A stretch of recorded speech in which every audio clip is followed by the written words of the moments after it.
ونستغفره ونعوذ بالله من شرور أنفسنا ومن سيئات أعمالنا من يهده الله فلا مضل له ومن يضلل فلا هادي له وأشهد أن لا إله إلا الله وحده لا شريك له وأشهد أن محمدا عبده ورسوله اللهم صل على محمد وعلى آله وأصحابه أجمعين هو الذي أرسل رسوله بالهدى ودين الحق ليظهره على الدين كله walau karihal musyrikun. Amma ba'du.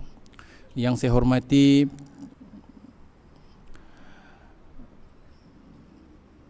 pengurusi serta ahli jawatan kuasa Masjid Al-Istiqamah, yang saya hormati para belia yang bakal mengikuti rombongan ke Vietnam, yang saya hormati para hadirin dan hadirat yang dirahmati Allah. Assalamualaikum warahmatullahi wabarakatuh. Para jemaah yang dirahmati Allah, untuk pengetahuan kita ya, hari ini kuliah kita seperti biasa hari Sabtu kita tiadakannya kerana di sini ada permintaan untuk kita mengadakan ceramah umum yang bertajuk apa tajuknya tadi? Kasih sayang dalam ibadah. Kerana bersempena dengan teman-teman kita para belia yang bakal mengikuti pengajian atau rombongan untuk ke Vietnam dan untuk membantu jemaah-jemaah kita dan juga umat Islam kita di sana. Maka dari itu, bila kita mulakan majlis kita ini dengan kita baca Al-Fatihah.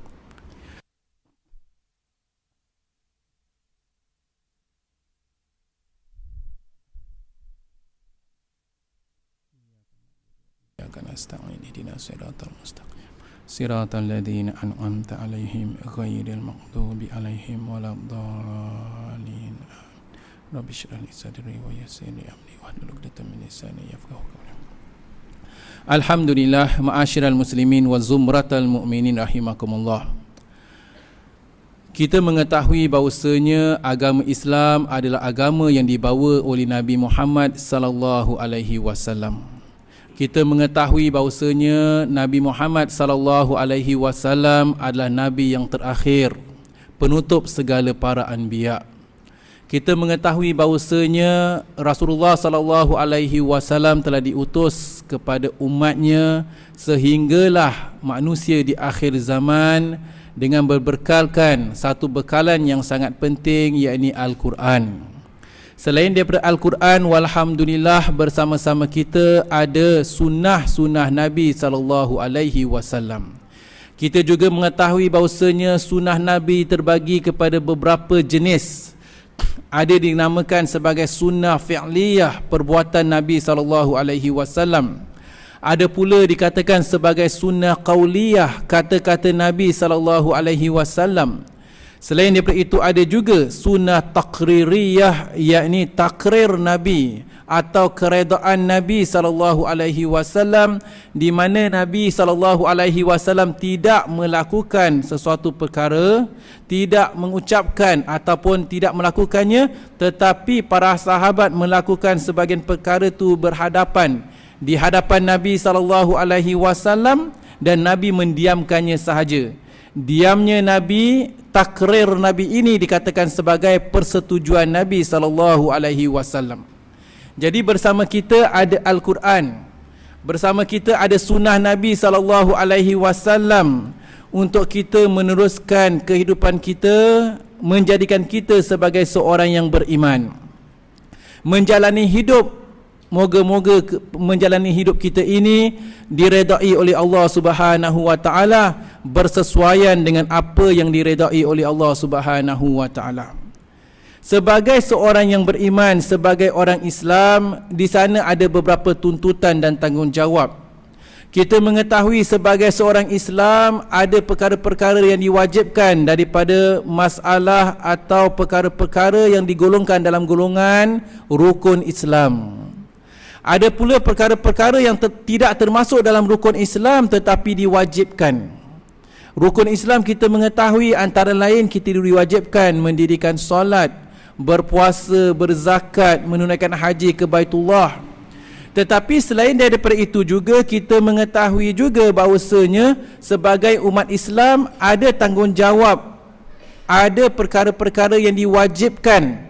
Antara lain diwajibkan umat Islam itu yang bersaudara secara umumnya berbuat baik sesama saudara. Dalam berbuat baik kepada sesama saudara ada tingkatan-tingkatannya. Antara lain kita dituntut terlebih dahulu berbuat baik kepada kedua ibu bapa. Kita disuruh mencari keredaan Allah dan juga keredaan kedua ibu bapa, di mana keredaan Allah terletak ke atas keredaan kedua ibu bapa, kedua ibu bapa kita. Redallahi fi redal walidain wa sakhatullahi fi sakhatil walidain. Keredaan Allah terletak ke atas keredaan kedua ibu bapa, dan kemurkaan Allah terletak ke atas kemurkaan kedua ibu bapa. Jadi itulah dia para jemaah yang dirahmati Allah. Selain daripada tanggungjawab sebagai seorang yang beriman, daripada golongan atau daripada masalah-masalah rukun Islam, tuntutan di dalam rukun Islam, ada juga tuntutan-tuntutan yang lain yang diwajibkan. Selain itu pula ada perkara-perkara yang sunat. Walhamdulillah. Masalahnya adalah dalam kita mengerjakan suruhan-suruhan Allah Subhanahu wa taala tadi, bagaimana sikap kita mengerjakan suruhan Allah? Memang kita dituntut dalam mengerjakan suruhan Allah Subhanahu wa taala, kita disuruh supaya mengerjakan suruhan Allah seberapa yang terdaya. Fattaqullaha mastata'tum. Bertakwalah kamu kepada Allah seberapa yang kamu terdaya, seberapa yang kamu termampu. Suruhan Allah taala, solatnya yang diwajibkan ke atas umat Islam, zakatnya, puasanya, kita dituntut untuk mengerjakan suruhan Allah Ta'ala tadi, tidak dinafikan. Dalam aplikasi mengerjakan suruhan Allah Subhanahu Wa Ta'ala pula, para jemaah yang dirahmati Allah, ada sebagian jemaah, sebagian masyarakat kita berpegang teguh kepada Al-Quran dan Sunnah. Alhamdulillah. Ada sebagiannya pula mungkin kurang berpegang teguh kepada Al-Quran dan Sunnah. Ada sebagian pula mungkin kadang-kala solat, kadang-kala tidak solat. Ada pula yang mungkin hanya solat Jumaat, ada pula yang mungkin hanya setahun sekali solat, yakni solat hari raya. Ada sebagian masyarakat kita yang keluar rumah menutup aurat dengan sempurna, walhamdulillah. Tetapi bukan semua di antara masyarakat kita yang memahami tuntutan sedemikian. Ada pula yang tidak menutup aurat dengan sempurna. Masalahnya para jemaah yang dirahmati Allah, apabila kita katakan perkara-perkara sedemikian tidak dinafikan, ada sebagian golongan yang beragama Islam mengerjakan suruhan Allah Subhanahu wa taala, ada pula sebagian golongan yang beragama Islam mengerjakan sebahagian daripada suruhan Allah taala tetapi tidak mengerjakan sebahagian yang lain. Dalam masalah ini para jemaah yang dirahmati Allah, bagaimana kedua golongan ini dapat hidup bersama-sama, dapat hidup di dalam sebuah masyarakat majmuk, umat Islam yang practicing Muslim, umat Islam yang non-practicing Muslim, dan orang-orang yang tidak beriman. Para jemaah yang dirahmati Allah, kadang-kala di kalangan umat Islam yang mengamalkan Islam juga ada perselisihan pendapat, mana yang nak diutamakan. Nak diutamakan ibadah solat, nak diutamakan solat berjemaah, nak utamakan qiyamul lail. Ada pula masalah nak utamakan majlis ilmu, atau nak utamakan majlis zikir, atau nak utamakan majlis-majlis yang lain. Berlaku perkara-perkara sedemikian pada jemaah yang dirahmati Allah. Cuma masalahnya adalah apa jua perselisihan pendapat di dalam kita menjalani kehidupan ini, jangan sampai kita memecah belahkan umat Islam. Kerana umat Islam itu bersaudara. Innamal mu'minuna ikhwah. Umat Islam bersaudara. Walhamdulillah.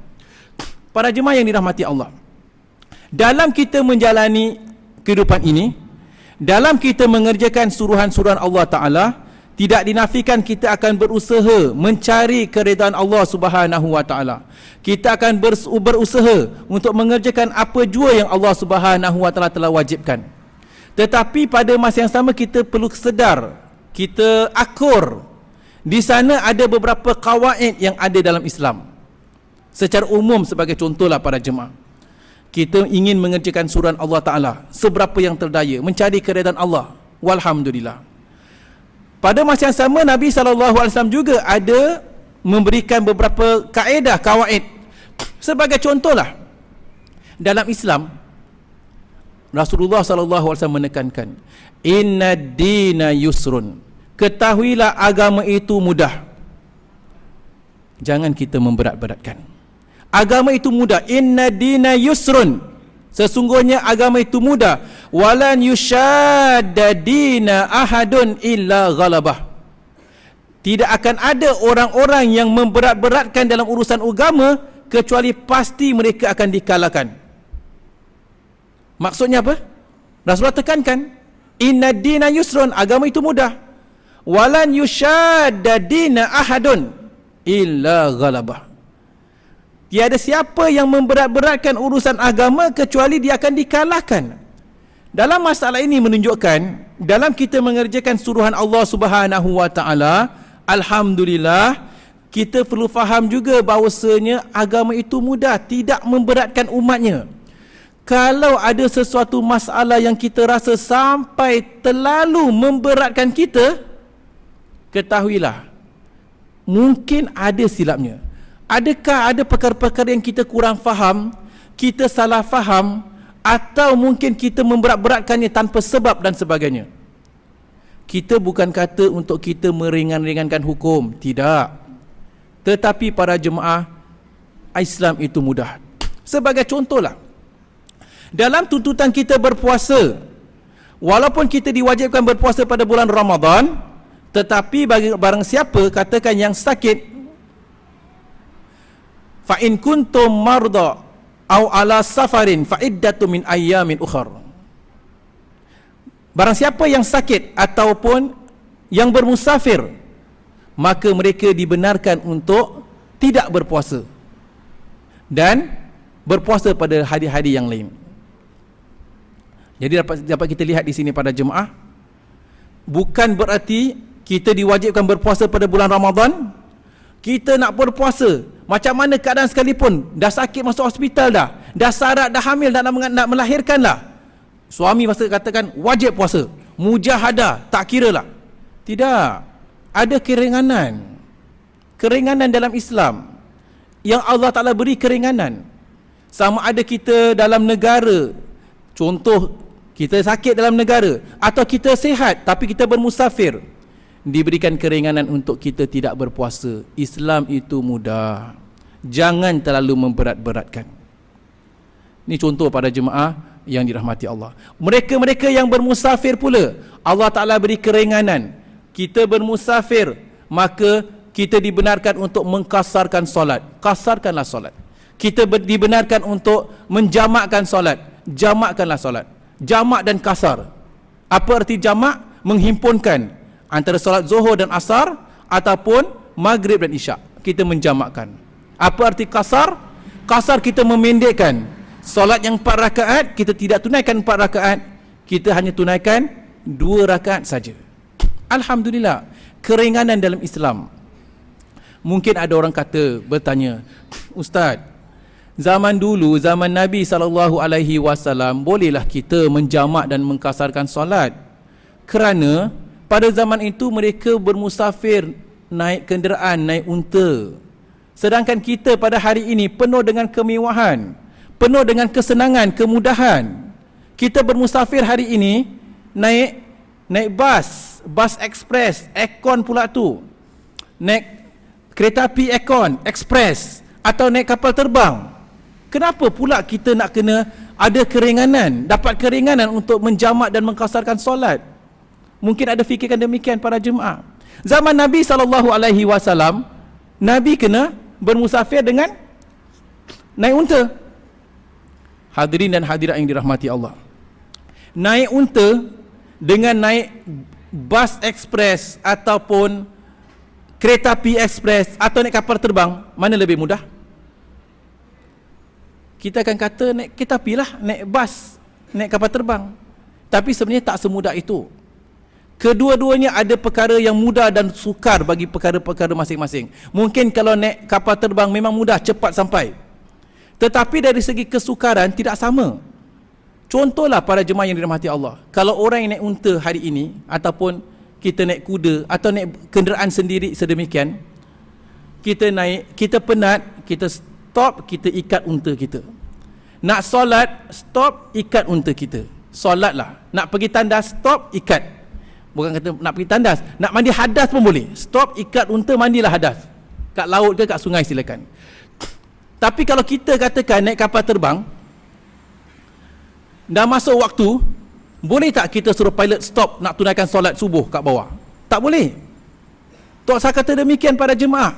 Kita yang naik, siapa yang pernah atau sering kali naik kapal terbang, dia tahu kapal terbang departure sekian, nak kena ada kat airport 1.5 hours before departure.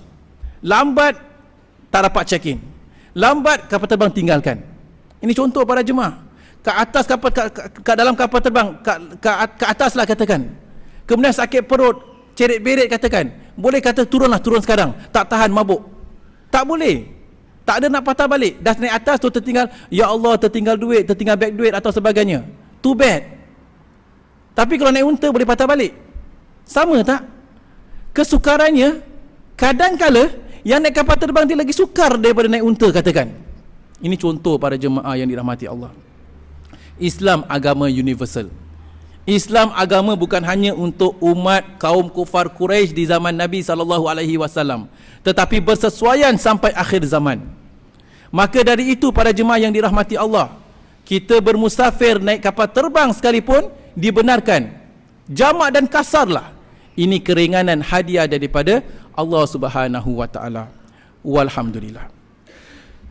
Para jemaah yang dirahmati Allah, apa yang ingin kita bincangkan adalah kasih sayang dalam beribadah. Kenapa saya buat contoh-contoh sedemikian? Saya ingin menunjukkan bahawasanya agama Islam, walaupun kita dituntut mengerjakan suruhan-suruhan Allah Subhanahu wa taala, walaupun sebagainya bagaikan macam memberatkan umat Islam, ketahuilah di dalamnya ada banyak hikmah. Ada perkara-perkara yang kita dituntut berkasih sayang dalam kita beribadah, yang kita sangkakan sebagai contoh puasa itu bagaikan menyeksa tubuh badan kita, menyeksakan umat Islam. Sebenarnya itu kerana kasih sayang Allah Subhanahu wa taala kepada kita. Kalaulah kita tak dibentuk sedemikian, menjalani kehidupan sedemikian, mungkin kita tidak kenal yang halal dan yang haram. Mungkin kita tak dapat mendidik jiwa kita, naluri kita, zahir dan batin kita. Setidak-tidaknya datang bulan Ramadan, 1 bulan kita merehatkan anggota dalaman perut kita. Kita mendisiplinkan diri kita, bertakwa, lebih bertakwa kepada Allah, mendekatkan diri kepada Allah, kerana Allah sayang kita. Allah Subhanahu wa taala tidak ingin kita terus hanyut, katakan, hanyut, terus hanyut, sehanyut-hanyutnya, terus tenggelam dalam kegelapan, tenggelam dalam kenikmatan hidup, terus tersesat. Tidak. Setahun sekali datang bulan Ramadan, akan ada keinsafan. Yang tak solat pun kadang-kala datang Ramadan nak puasa, ada kesedaran. Mungkin ada di antara jemaah kita katakan, apa guna tak solat tapi nak puasa? Setidak-tidaknya bertadarruj, bertahap-tahap, satu perkenalan, datang keinsafan. Alhamdulillah. Ini contoh para jemaah. Kasih sayang Allah Subhanahu wa taala. Moga-moga la'allakum tattaqun. Kamu bertakwa di akhir bulan Ramadan tersebut. Ini contoh pada jemaah yang dirahmati Allah. Selain daripada ibadah puasa katakan, dalam solat itu sendiri, Nabi SAW, kita lihat macam mana kasih sayang Nabi kepada umat Islam. Macam mana kasih sayang Nabi SAW kepada umatnya, yang kita tidak lihat kadang-kala. Kita lihat contoh Nabi SAW, kita tahu Nabi solat lama. Nabi solat, kalau solat malam, bukan surah Inna A'tayna yang kita baca selalu, bukan. Nabi baca surah Al-Baqarah. Sebagian sahabat itu ada yang tunaikan solat di sebelah Nabi. Mula saja Nabi Alif Lam Mim, dalam hati subhanallah, surah Al-Baqarah Nabi baca. Mungkin lepas 100 ayat Nabi berhentilah. Lepas 100 ayat sambung lagi. Mungkin lepas 200 ayat Nabi berhentilah. Sambung lagi. Mungkin Nabi nak habiskan surah Al-Baqarah. Dia jadi makmum ni. Lepas Al-Baqarah masuk surah Ali Imran. Subhanallah. Ini contoh Nabi SAW baca ketika solat malam. Solat sendirian. Tetapi pada masa yang sama, apabila Nabi SAW menjadi imam, berbeza. Nabi mempunyai sifat kasih sayang. Kita menjadi imam, sebab tu imam tu kena lihat macam mana jemaah yang lain. Di antara jemaah kita ada yang sakit, ada yang lemah, ada yang berurusan, Nabi akan ringankan solat. Jadi dapat kita lihat bezanya Nabi solat sendiri macam mana solat sunatnya, dan apabila Nabi solat berjemaah solat fardunya, Nabi ringankan solat. Ketika solat tiba-tiba Nabi terdengar ada budak menangis. Oh, kalau budak menangis pasti ibunya sedang mungkin bimbang mengenai keadaan budak tadi, anaknya tadi. Nabi ringkaskan solat. Demikian para jemaah yang dirahmati Allah, bagaimana kita lihat kasih sayang di antara imam dan juga makmum. Kita lihat tak perkara itu berlaku hari ini? Tidak. Perkara sedemikianlah yang perlu ditekankan. Contoh, berkasih sayang di dalam ibadah. Sekarang ini tidak berlaku di mana katakan kita sedang tunaikan solat, ada perkara-perkara sedemikian, tetapi contohlah seperti mana yang pernah saya sebutkan, contohlah imam yang mengimamkan solat Jumaat. Kita tengok kadang-kadang Jumaat awal 12.50 dah awal, dah masuk Jumaat, dah masuk solat dah masuk waktu Zuhur. Kadang-kadang Zuhur masuk 1.20. Di sinilah peranan imam untuk mengadjustkan. Kalau Jumaat awal berarti solat Jumaat banyak masanya, 1.30 kadang-kadang dah habis. Tapi Jumaat kalau Zuhur kalau lewat, kadang-kadang 1.45 baru nak habis, belum habis lagi, kadang-kadang sampai 1.50. Imam boleh meringkaskan solatnya, tak perlu baca surah, katakan surah yang panjang-panjang. Ketika dalam hal sedemikian tak perlu baca surah sabbihisma rabbikal a'la dan surah Al-Ghashiyah katakan. Kalau imam kalau perlu katakan baca surah yang ringkas. Khutbah juga diringkaskan, katakan contoh. Ini contoh pada jemaah yang dirahmati Allah. Pada waktu tertentu pula sedang tunaikan solat Jumaat, sedang berkhutbah, tengok kat luar hujan. Kalau hujan berarti kat luar jemaah sedang basah, ataupun ada jemaah yang tak ada tempat, ringkaskan solat Jumaat. Ini dia para jemaah yang dirahmati Allah, berkasih sayang dalam ibadah. Berlaku tak perkara sedemikian? Kita kena muhasabah. Selain daripada itu juga, jemaah juga kena berkasih sayang. Maksudnya kita kena gunakan kebijaksanaan kita lah. Kadang-kadang kita lihat pada jemaah, kita baru habis solat Jumaat, jemaah kita ni gairah nak tunaikan solat sunat. Alhamdulillah, ada di antara jemaah kita tunaikan solat sunat tak kira tempat. Kat situ dia solat Jumaat, pada ketika itu sedang ramai orang. Selepas salam, dia tak tengok yang dia berdiri betul-betul depan pintu. Kalau awak berdiri depan pintu terus awak bangun tunaikan solat sunat, macam mana jemaah nak keluar? Tak terfikir ke? Ini contoh para jemaah. Ataupun kalau kita solat tu, kita kena tengok, okey, kalau aku dah habis solat fardu Jumaat ni, aku nak solat sunat ni, jemaah yang daripada depan nak keluar tu ada tempat tak nak keluar? Agak-agak kita adjustkan tempat, kasih ada lorongan untuk jemaah jalan. Ini contoh para jemaah yang dirahmati Allah. Berkasih sayang dalam ibadah, kita bergembira. Maksudnya kita kerjakan solat ibadah untuk mencari keredaan Allah Subhanahu wa taala, tetapi pada masa yang sama kita dapat tanamkan sifat kasih sayang tadi. Demikian para jemaah yang harus ada dalam diri dan jiwa kita dalam mengerjakan suruhan-suruhan Allah Subhanahu wa taala. Ma'asyiral muslimin wa zumratal mu'minin rahimakumullah. Apabila kita katakan kasih sayang dalam ibadah, dalam kita tunaikan solat berjemaah contohlah, kadang-kala solat jemaah kita kurang merapat-rapatkan saf. Ketahuilah para jemaah kita dituntut, digalakkan merapatkan saf. Rapatkan saf sampai bahu kita terkena bahu jemaah yang lain. Alhamdulillah. Kalau solat tarawih tak apa, rapatkan saf, barakah. Contohlah. Pada masa yang sama kita dah rapatkan saf, alhamdulillah. Kita dah rapatkan saf, dah rapat-rapat. Terus sekarang dah tahiyat akhir, dah sujud yang terakhir. Dah sujud yang terakhir, kita nak bangun sujud yang terakhir ni, tu nak tahiyat akhir. Tu kita bangun, kita nak tengok tempat, macam mana nak landing ni kaki ni. Sempit sekarang ni. Pedulilah. Ni nak tahiyat akhir nak kena duduk tawaruk. Duduk tawaruk maksudnya punggung nak kena kat bawah. Dum. Tak kira lah. Orang sebelah tu kalau kecil lembik, kadang-kadang boleh jatuh. Perkara pernah berlaku. Betul kan? Ataupun kadang-kadang kita terdudukkan kaki dia pun tak apalah. Pasal kita nak duduk tawaruk, disunatkan duduk sedemikian. Duduk tahiyat akhir. Silap para jemaah. Kalau dah sempit sangat demikian, walaupun tahiyat akhir, duduk seperti tahiyat awal pun tak apa. Sah, kadang-kadang lebih afdal demikian. Kenapa? Kerana kita peka sebelah kita ada jemaah yang lain.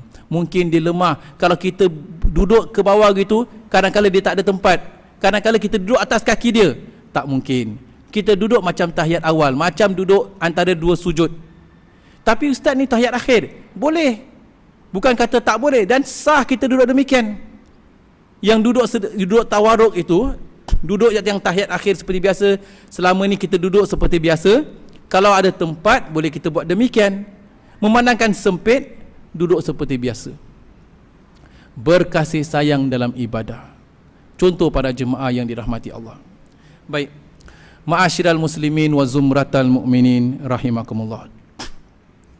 Apabila kita katakan berkasih sayang dalam ibadah, selain daripada ibadah solat atau secara umum ibadah-ibadah yang lain, kita kena lihat juga.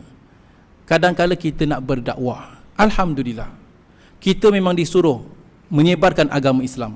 Dalam negeri, luar negara. Sebelum kita bincangkan tentang luar negara, dalam negara kita, kita mengetahui, tak dinafikan seperti mana saya katakan tadi. Di Singapura ini ada umat Islam yang berbagai aliran.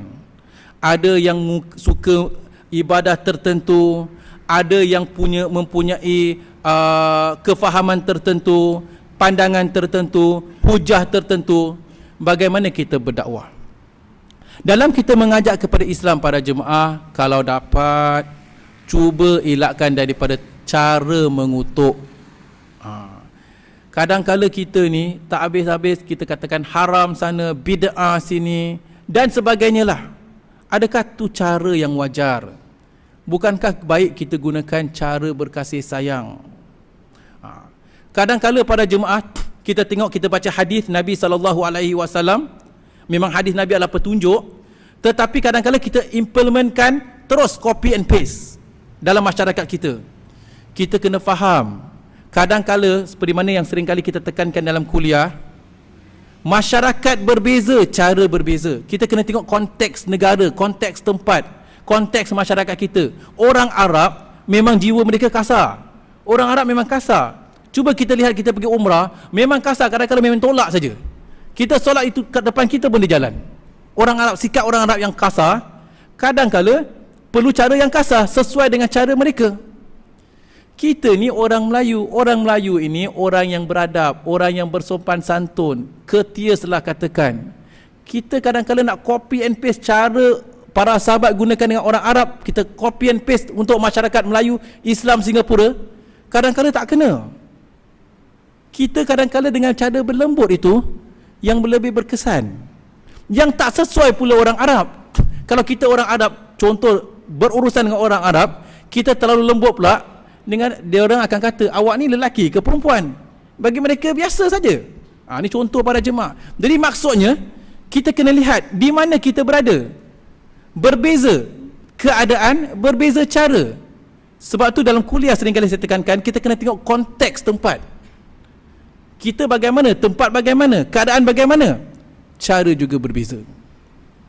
Jadi kadang-kadang janganlah terlalu sampai hilang kasih sayang dalam kita berdakwah. Kita tahu masyarakat kita mempunyai berbagai kefahaman, berlapang dadalah. Datang Ramadan nanti, awak nak tunaikan solat 8 rakaat, silakan. Nak tunaikan solat 20 rakaat, silakan. Jangan bergaduh. Yang tunaikan solat 8 rakaat tak masuk neraka, masuk syurga. Yang tunaikan solat 20 rakaat pun tak masuk neraka, masuk syurga. Tak ada yang masuk neraka kerana tunaikan solat tarawih 20 rakaat ke 8 rakaat. Kenapa kita nak bergaduh, bertelagam macam sampai jatuh kekafiran? Bid'ah ke sampai masuk neraka? Inilah lihat para jemaah yang dirahmati Allah. Kadang-kala kurangnya kasih sayang kita. Kadang-kala sampai kerana perkara begini, di sebahagian masjid tahun lalu ada buat 2 jemaah. Pasal satu nak buat 8 rakaat, satu nak 20 rakaat. Inna lillahi wa inna ilaihi raji'un. Berlaku sampai perkara sebegini kerana apa? Tidak fahamnya kita tentang agama. Kita tak ada kasih sayang dalam beragama.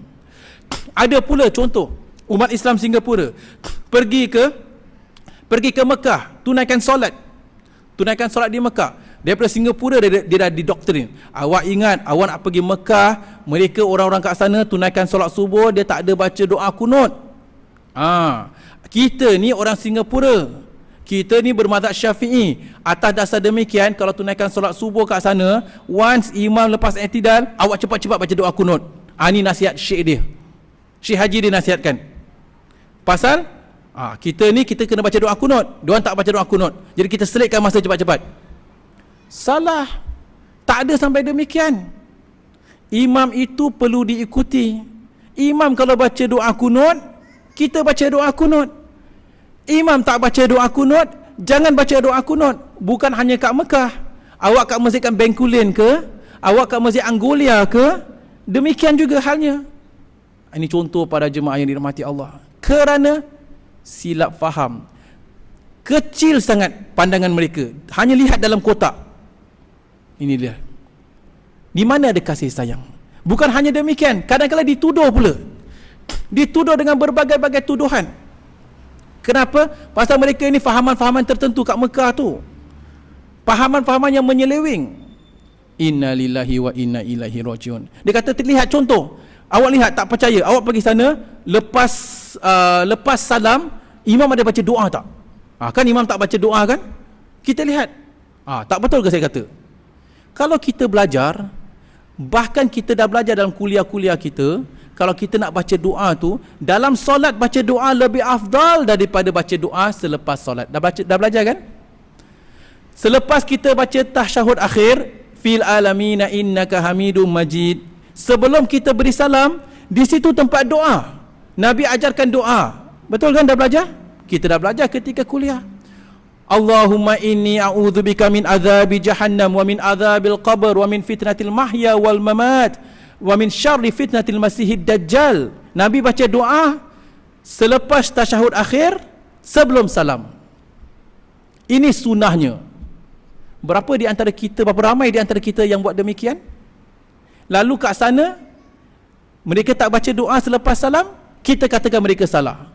Sebenarnya yang baca doa lebih afdal dan lebih afdal, lebih makbul membaca doa sebelum salam, seperti mana Nabi lakukan, daripada membaca doa selepas salam. Kerana apa? Kita tak berilmu, ataupun mungkin kita baru belajar sedikit, kita rasa kita hanya yang betul, semua yang lain salah. Pasal apa? Kita dah khatam kitab 3 serangkai. Kitab 3 serangkai kita dah khatam, macam seolah-olah dah jadi masyayikh.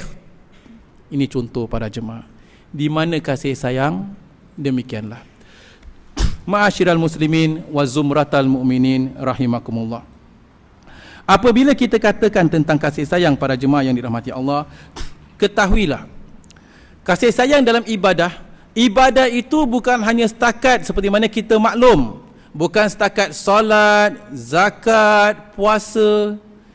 Konsep ibadah dalam Islam begitu luas sekali. Kita berkasih sayang kerana Allah juga ibadah. Sampai Nabi SAW menceritakanlah jenis-jenis ibadah, amalan-amalan soleh. Nabi melihat ada seseorang itu dimasukkan ke dalam syurga. Kerana apa? Semata-mata kerana satu ketika dia berjalan di jalanan, lalu nampak ada rintangan di jalanan tersebut, diambil, diketepikan.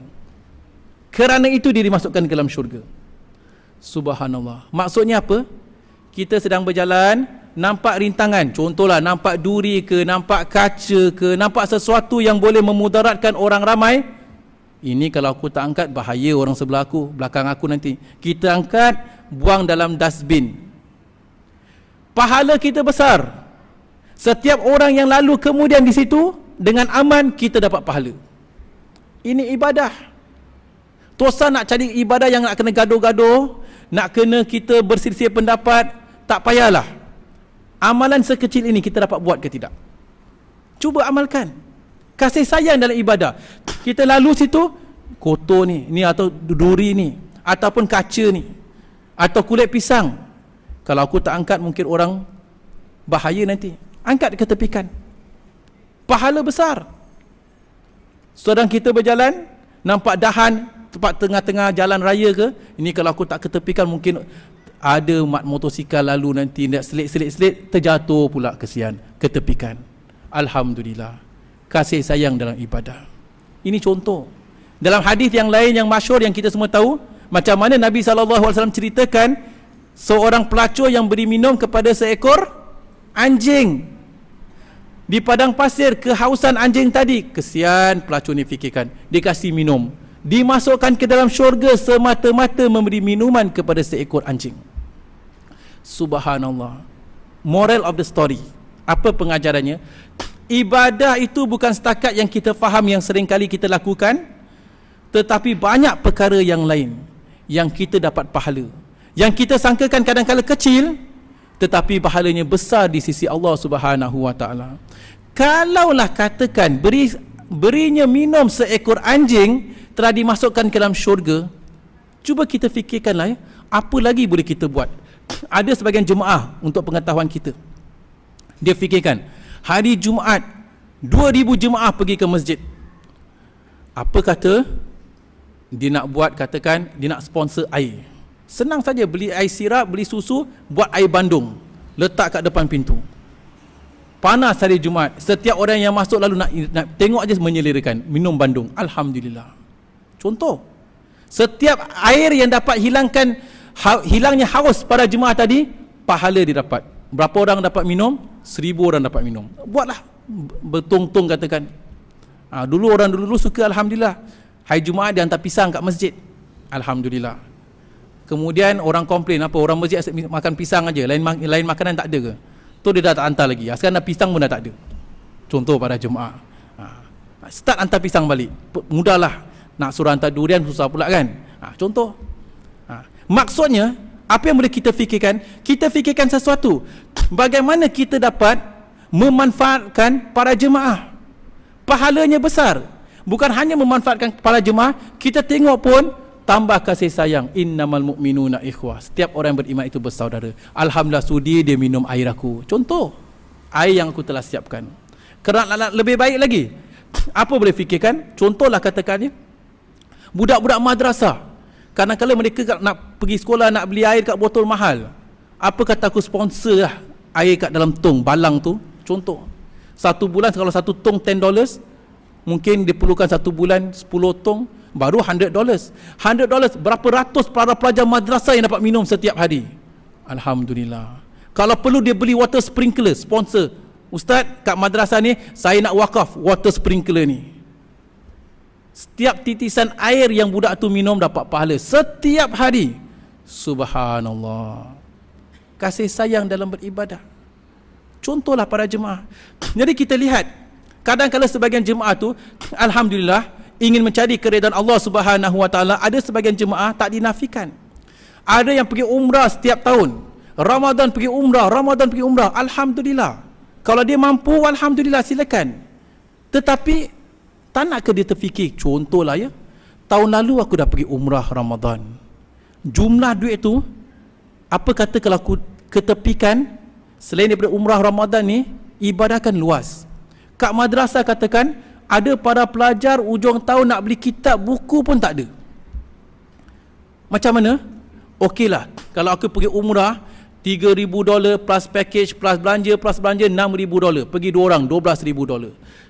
$12,000, contohlah dia pergi madrasah ujung tahun ni, dia katakan mana budak-budak yang agak sukar, tak mampu beli buku satu set berapa? 250 kalau 4 orang 1,000. Saya sponsor 5 orang, ataupun 4 orang sponsor kat madrasah sini, 4 orang madrasah sana, ada 6 madrasah kat Singapura, semua dia sponsor.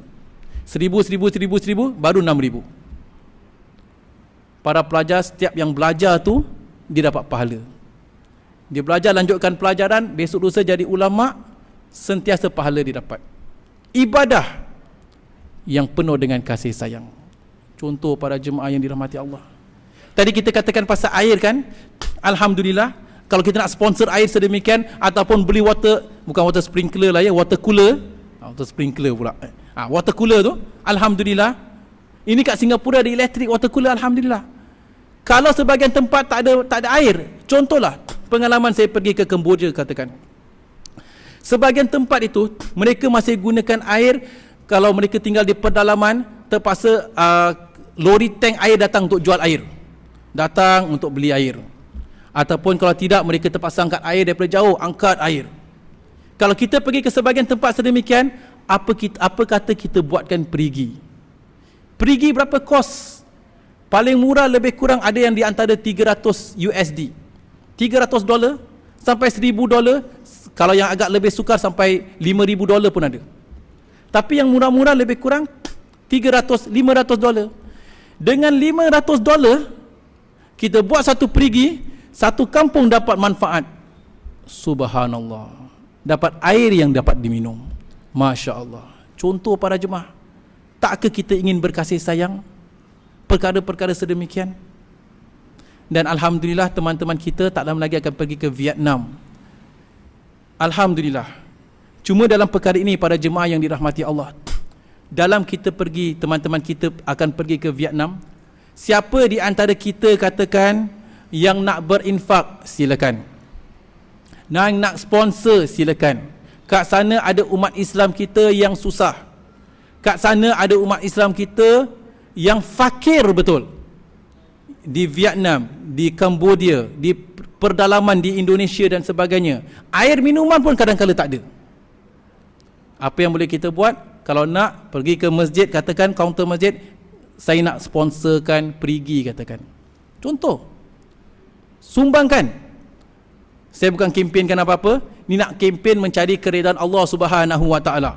Kempen dapat syurga, bukan dapat dollar sign, bukan. Ni bukan kempen untuk apa, berani amal ke, bukan.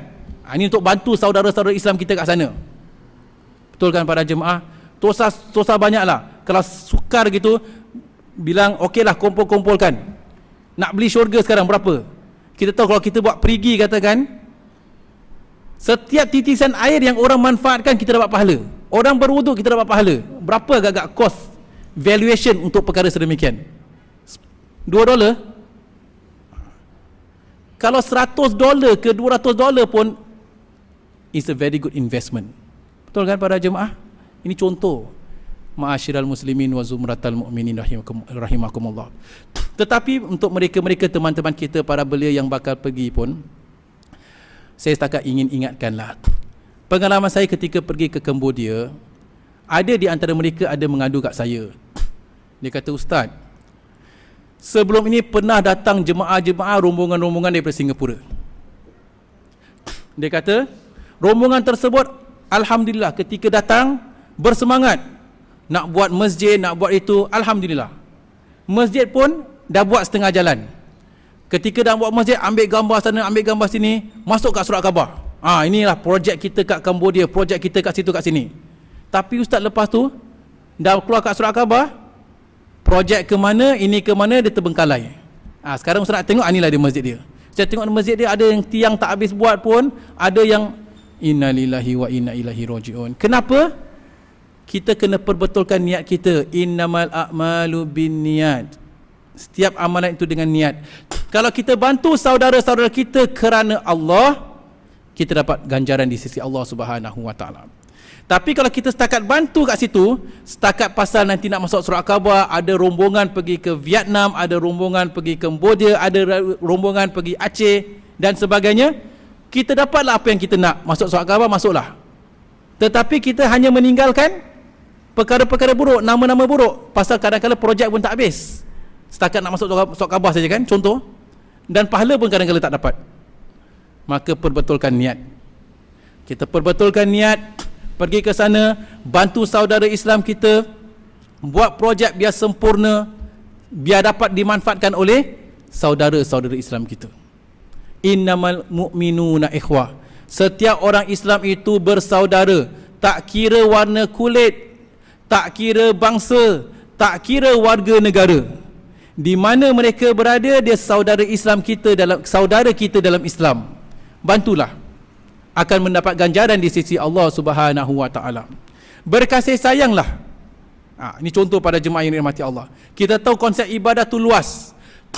Mungkin seseorang yang pergi umrah, yang belanjakan $6,000 untuk diri dia,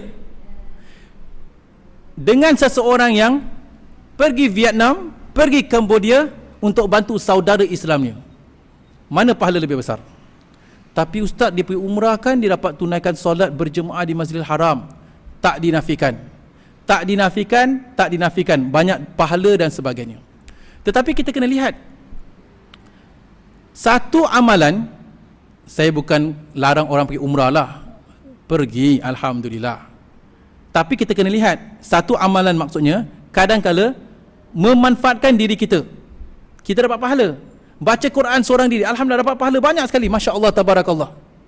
Tapi satu lagi amalan yang lain, bukan hanya memanfaatkan diri kita, tetapi memanfaatkan diri kita dan masyarakat sekeliling kita. Rasulullah SAW mengatakan, khairukum anfa'un linnas. Sebaik-baik kalian adalah seseorang yang paling banyak memberi kemanfaatan kepada masyarakat. Sebaik-baik kalian adalah orang yang paling memanfaatkan orang lain. Kadang-kala pada jemaah, kita pergi umrah, walaupun pahala berlipat kali ganda, dengan kita buat amalan yang lain, tak dapat menjejakkan kaki ke umrah tahun ini katakan, tapi kita telah memberi kemanfaatan kepada seluruh penduduk kampung. Pahalanya tak sama. Ini contoh. Mungkin yang ini lebih besar lagi. Walaupun tahun ini tak dapat menjejakkan kaki ke umrah, walaupun tahun ini tak dapat pergi ke tempat-tempat tertentu. Sebab tu saya katakan, bukan hanya ke sini. Pelajar-pelajar madrasah yang memerlukan. Ada pelajar madrasah katakan tak mampu nak bayar yuran. Kita katakan kalau kita ada duit, jumpa pihak madrasah. Ada tak sebagian pelajar yang nak belajar tapi tak mampu bayar yuran? Ada. Yuran satu bulan berapa? 100, 120. Baiklah, untuk dia 1 tahun saya bayarkan 1,200. Masya Allah.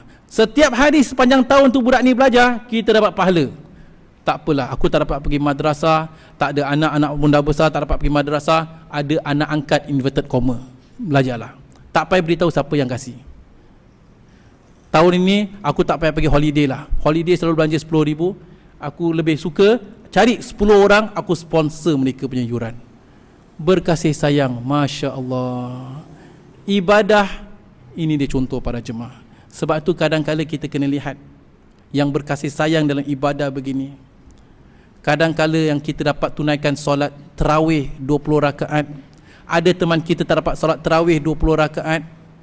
Disebab-sebabkan tertentu, dia terpaksa cari rezeki yang halal dan sebagainya. Pahala kadang-kadang tak sama. Yang ni kadang-kadang lebih, yang ini kadang-kadang kurang. Yang solat qiyamul lail katakan pada bulan Ramadan, masjid penuh, di balik tabir di sana ada orang-orang yang terpaksa menyediakan makanan, terpaksa menyediakan makanan sahur, terpaksa menyediakan logistik. Kerana itu dia tak dapat tunaikan 20 rakaat bersama jemaah. Dia dapat tunaikan 4 rakaat saja. Contoh. Kadang-kala yang dapat tunaikan 4 rakaat ini lebih banyak pahalanya, lebih barakah daripada yang dapat tunaikan semuanya. Kerana dia di sebalik tabir, dia yang dapat merealisasikan sebahagian perkara. Jadi para jemaah yang dirahmati Allah, apa yang ingin ditekankan di sini adalah memang konsep ibadah tu luas, tetapi kita nak agents of change. Kita nak orang-orang yang dapat mengubah keadaan, mengubah cara hidup orang lain. Kita nak bukan setakat kita beribadah, tapi kita berkasih sayang dalam ibadah, menjalinkan kasih sayang dalam ibadah. Perkara yang terakhir yang ingin saya sebutkan di sini, para jemaah yang dirahmati Allah, adalah apabila kita katakan tentang konsep berkasih sayang dalam ibadah. Baru-baru ini sebagai contoh, saya lihat di akhbar ada perbincangan lah di antara orang Islam dengan orang yang bukan Islam. Alhamdulillah. Moga-moga dengan demikian dapat kita jadikan jembatan kefahaman antara orang Islam dengan orang yang bukan Islam, terutama sekali orang-orang yang daripada kalangan kaum Nasrani, orang-orang Kristian katakan. Dengan orang-orang Kristian ini para jemaah, dalam ayat Quran Allah Subhanahu Wa Taala telah memberikan satu petunjuk untuk kita berdakwah dengan mereka dengan penuh kasih sayang. Macam mana kita nak berdakwah dengan orang Kristian ya? Baiklah. Dalam surah Ali Imran ayat ke-64 Allah Taala berfirman, "Qul," katakanlah, "Qul ya ahlal kitabi ta'alau ila kalimatin sawa'in bainana wa bainakum." Wahai ahlul kitab, ta'alau, marilah kita kepada satu kalimat yang sama antara kamu dan saya. Apakah dia? Alla na'buda illallah wala nusyrika bihi syai'a wala yattakhidha ba'duna ba'da arbaban min dunillah. Apakah dia? Allah Subhanahu Wa Taala tekankan, alla na'buda illallah, agar kita tidak menyembah selain daripada Allah, wala nusyriku bihi syai'a, dan kita tidak mensyirikkan Allah, wala yattakhidha ba'duna ba'da arbaban min dunillah, dan kita tidak mengambil selain daripada Allah sebagai Tuhan. Orang Kristian pada jemaah, mereka percayakan Allah. Mereka bukan tak percayakan Allah. Kenapa mereka percayakan Allah? Sejarah orang Kristian kita tahu sama dengan kita. Mereka percayakan Nabi Adam dan Hawa. Betul kan? Adam and Eve.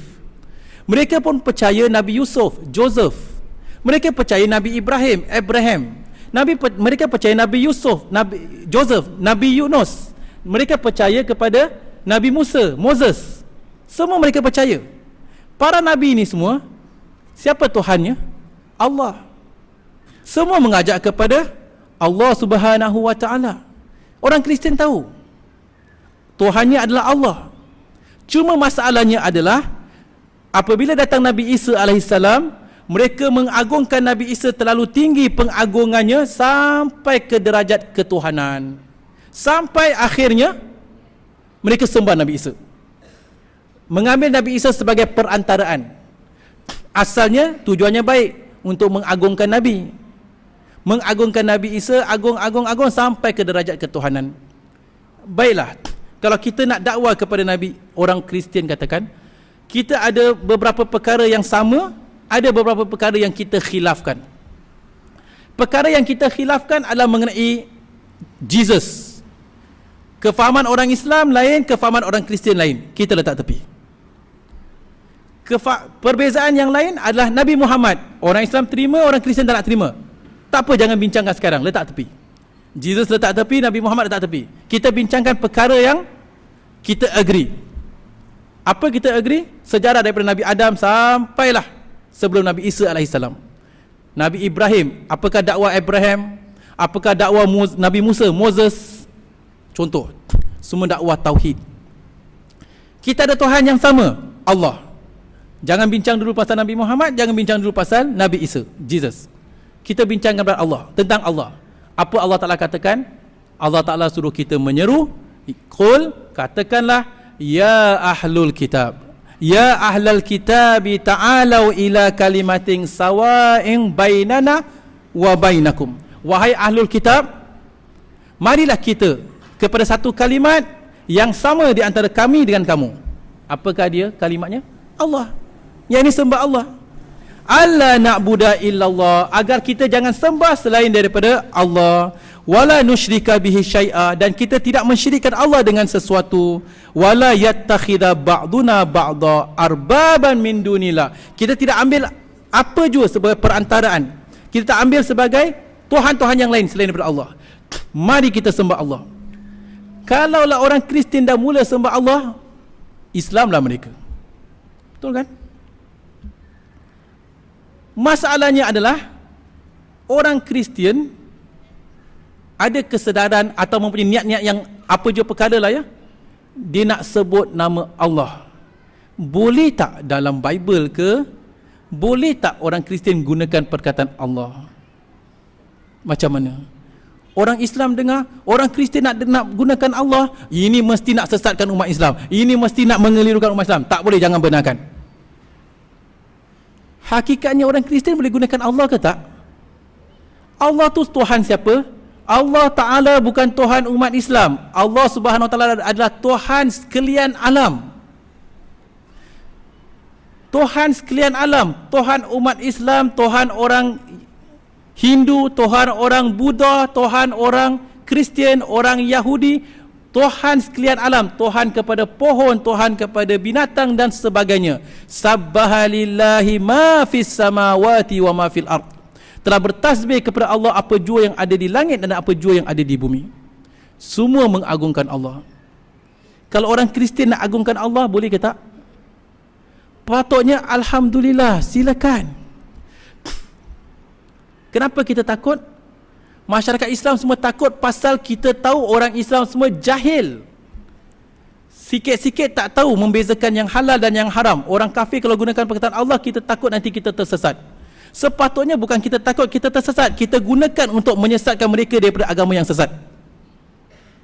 Mereka dah tersesat, mereka nak sembah Allah, alhamdulillah, half the job done. Tapi kita larang, takut. Kerana sentiasa takut dengan bayang-bayang sendiri. Pasal kita tahu nanti orang Islam terkeliru, ustaz. Nanti orang Islam tersesat. Terkeliru dan tersesat pasal kita tak ajar. Pasal mereka tak terdidik, pasal mereka jahil. Didiklah mereka.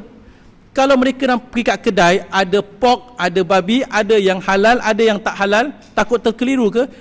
Kena ajar makan hanya yang halal, itu babi tak boleh makan. Orang kafir kalau nak katakan Tuhan 3 ke, Tuhan 5 ke, Tuhan patung ke, itu urusan mereka. Hakikatnya Allah Maha Esa, Qul huwallahu ahad. Untuk orang yang Kristian tu, alhamdulillah, awak nak sembah Allah, itulah yang sepatutnya awak lakukan. Gunakan perkataan Allah, memang Tuhan kamu itu adalah Allah. Kalau kamu kata Tuhan kamu adalah Allah, kenapa tak sembah Allah? Kenapa sembah Jesus, katakan? Sembah Allah. Kalau kamu dah akur dalam kitab-kitab kalian. Kadang-kadang kita ni terlalu emosi, kita ni tak tengok sesuatu perkara tu yang hakikat, reality. Takut ini, takut itu, takut. Inilah dia. Sampai orang yang sepatutnya sembah Allah, nak sebut nama Allah pun kita nak larang. Tak boleh gunakan nama Allah, kena gunakan nama Tuhan. Ini contoh para jemaah yang dirahmati Allah. Jadi maksudnya kasih sayang dalam beribadah. Macam mana kita berkasih sayang dalam ibadah? Kita tak akan dapat lakukan demikian kalau kita sendiri tak faham konsep ibadah, kita sendiri tak faham agama yang kita anuti. Dan itulah sekarang yang berlaku sekarang ini, umat Islam lost the identity. Hilang identiti Islam dan tak kenal hakikat Islam.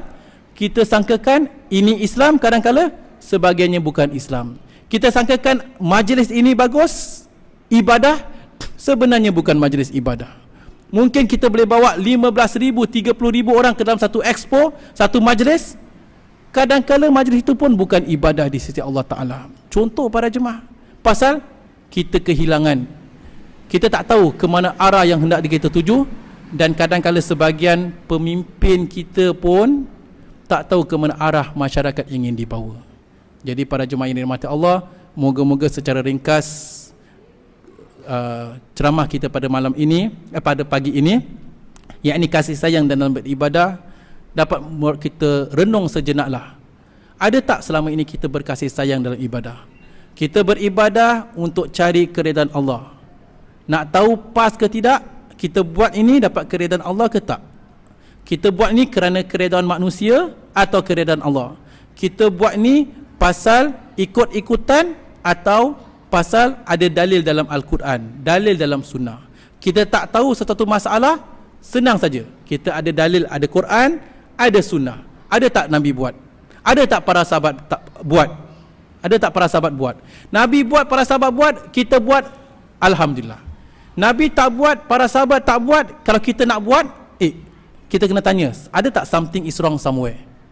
Ini contoh para jemaah yang dirahmati Allah. Moga-moga Allah Subhanahu Wa Taala memberikan keberkahan Dan moga-moga Allah Subhanahu Wa Taala memberikan keselamatan zahir dan batin, kemudahan untuk teman-teman kita yang bakal bermusafir ke Vietnam untuk membantu saudara-saudara Islam kita yang berada di sana, dan moga-moga Allah Taala permudahkan segala urusan mereka zahir dan batin, insya-Allah. Wallahu a'lam bissawab. Aqulu qawli hadza wa astaghfirullahal azim li wa lakum wa lisairil muslimin wal muslimat wal mu'minin wal mu'minat. Bismillahirrahmanirrahim. Alhamdulillahirabbil alamin. Wassalatu wassalamu ala sayyidina Muhammad. Allahumma inna nas'alukal afwa wal afiyah wal mu'afata daima fid dini wad dunya wal akhirah. Allahumma inna nas'aluka ridhaka wal jannah wa na'udzubika min sakhatika wan nar. Allahumma a'inna ala dzikrika wa syukrika wa husni ibadatik. Allahumma la tada' lana dhanban illa ghafarta, wala hamman illa farajta, wala daynan illa qadayta, wala maridan illa syafaita, wala hajatan min hawaijid dunya wal akhirah illa qadaytaha ya arhamar rahimin. Allahumma inna nas'aluka fi safarina hadha albirra wat taqwa wa minal amali ma tarda. Allahumma hawwin alaina safarana hadha watwi anna bu'da. Allahumma antas sahibu fis safar wa khalifatu fil ahl. Allahumma inna na'udzubika min wa'tha'is safar wa ka'abatil manzar wa su'il munqalab fil mali wal ahl. Rabbana atina fid dunya hasanah wa fil akhirati hasanatan wa qina adzaban nar. Wa sallallahu ala sayyidina Muhammadin wa ala alihi wa sahbihi wa sallam. Subhanakallahumma wa bihamdika asyhadu an la ilaha illa anta nastaghfiruka wa natubu ilaik. Wassalamu alaikum warahmatullahi wabarakatuh.